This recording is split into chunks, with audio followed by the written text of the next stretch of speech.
inyong lahat.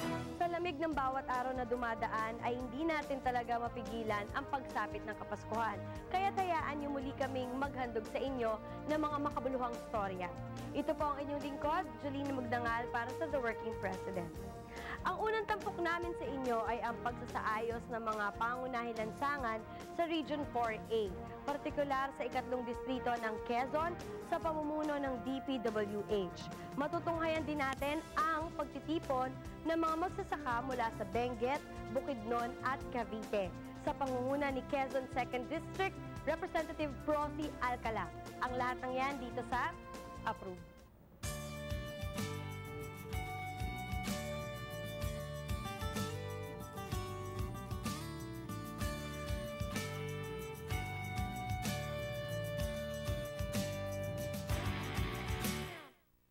Kapag naglalakbay tayo sa mga lalawigan, una nating napapansin ang kalsadang ating dinaraanan. Ito ang malaking dahilan kung mabilis o matagal ang ating biyaheng gagawin. Sa panunungkulan ni Pangulong Gloria Macapagal Arroyo, sinikap nitong gawin at ayusin ang mga pangunahing kalsada sa ating bansa. Isa na dito ang ikatlong distrito sa lalawigan ng Quezon o ang Bondoc Peninsula. Pinangunahan ng Department of Public Works and Highways Quezon 3rd Engineering District ang pagsasaayos at pagmentina ng Bondoc Peninsula Road. May mga ginagawa tayo dito sa 3rd District, kapares nga ng ating pupuntahan sa San Narciso, San Andres at mula ni San Francisco. Gayon din, meron tayong dalawang tulay na andyan sa Katanawan, Lopez. Okay naman ang sitwasyon dito sa Region 4 at saka yung ating mga infrastructure. Halos patuloy ang paggawa natin mga infrastructure para sa Region 4A. Ang Bondoc Peninsula ay binubuo ng 12 munisipalidad.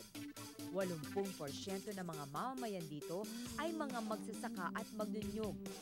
Kaya malaking kapakinabangan ng mga kalsadang natapos na dahil nakatutulong ito sa paghahatid ng mga agricultural products sa mga merkado. Sila'y natutuwa dahil una-una nga ay nabanggit ninyo na talagang ang aking National Road ay napakaganda dahil ang kanilang mga produkto dito sa Bondoc Peninsula ay kanilang nai-transport na sa kanilang pagdadalhan sa Lucena o sa Maynila. Mabuti rin yung ginagawa namin sa iba't ibang distrito at ang makikita naman ng ibang mga engineering district natin ang mga improvement doon sa naturang distrito. Lalo na dito sa Bondoc Peninsula, alam naman natin dati talagang napaka-hirap ng daan dito. Pero ngayon makikita ng mamamayan at makikita ng buong Pilipinas na malaki ang nagawa ng ating mahal na Pangulo at of course sa malaking tulong din ng ating Congressman na Daniel Suarez. Malaki ng bagay ang development at pagpapasaayos ng mga kalsada dito. Sapagkat nung una, magmula doon sa Lucena hanggang doon sa pinakadulo, San Narciso o San Andres, mga 10 hanggang 12 oras. Ngayon ay baka 3 oras na lang. Patuloy din ang maintenance ng mga kalsadang natapos na upang mapanatili itong ligtas daanan ng mga biyahero. Sa ngayon, nananatiling maayos ang aming roadside maintenance. Lalo tigit ay dito along sa National Road between San Narciso and Padre Burgos. Pagkat ito yung aming dito sa Bondoc Peninsula, ito ang main road. Dinalaw na rin ni Pangulong Arroyo ang bayan ng Unisan at San Andres.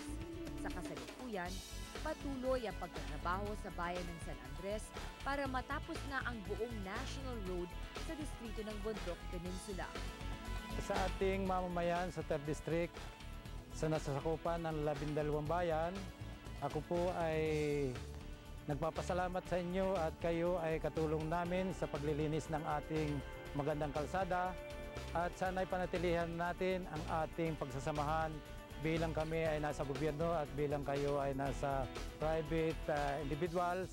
Kami naman po ay nakalaang laging magserbisyo sa ating mamayan sa 3rd District at bukas ang aming tanggapan para sa inyo lahat.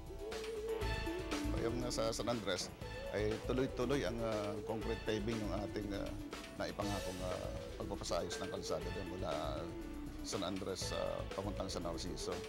At ngayong taong ito ay may ginagawang 10 kilometro ng concrete pavement. And then, dire-diretso, next year, mayroon uling additional na 10 kilometro hanggang sa 2010. And then hopefully sa 2010, tapos na yung San Andres sa San Narciso natin. Maayos na ring nadaraanan ang Mulanay Road na noong mga nakaraang panahon ay halos kunin na ng dagat ang kalsada. Ayos na yung ating seawall doon at ito'y natapos na.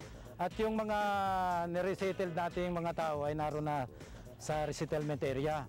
Kaya mapapansin ninyo na maganda na yung kalye at hindi na nai-erode ng maalon kapag ito'y habagat. Kalaking tulong nito. Dati ito, pag bumagyo at nagkaroon ng flash flood, halos maputol ito na nagiging one lane lamang. Kaya pag minsan close ito, dahil ang nagiging sanhi na wawasak ng alon itong side ng patindagan. Yung ating seawall doon, nung gawin yun, halos mga isang taon at mga 2 buwan lang. Natapos din. Actually, before, halos kinain na nga ng dagat yung kalsada. Subalit na remedyohan natin at yun nga, halos natapos na natin yung seawall at maganda na ang flow ng traffic doon. Kung patungo ka sa Bundok, Peninsula at Bicol, Maharlika Highway ang pangunahing kalsadang iyong daraanan. At bahagi nito ay nasasakop naman ng Quezon 4th Engineering District sa pamumuno ni Engineer Ronel Tan. Yung aming sinasagawa dyan, yung buong Maharlika naman ay yung mga routine maintenance namin na kung saan patuloy naming sinasagawa yung pagsasayos ng shoulder, pagkasayos ng carriageway. Ito ay palagi namang ipinaalala sa atin ng ating director at ng ating secretary Dane, na pamalagi na laging maayos yung ating daan, lalo na ngayon na dadating na yung Todos Los Santos, na kung saan ay magsisiuwi sa probinsya yung marami nating mga kababayan.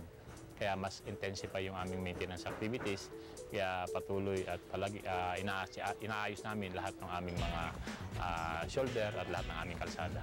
Katuwang din sila ng 3rd District sa pag-aayos ng Katanawan-Lopez Road patungo naman sa 4th District.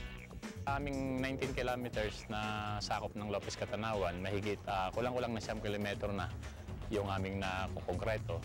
Kaya yung aming tinatarget sa bago hanggang 2010 ay makumpleto yung concreting ng bahagi na nasasakupan ng aming 4 na distrito ng Quezon, yung bahagi ng Lopez. Bahagi pa rin ng mga pagawaing bayan sa Region 4A ay ang Candelaria Diversion Road.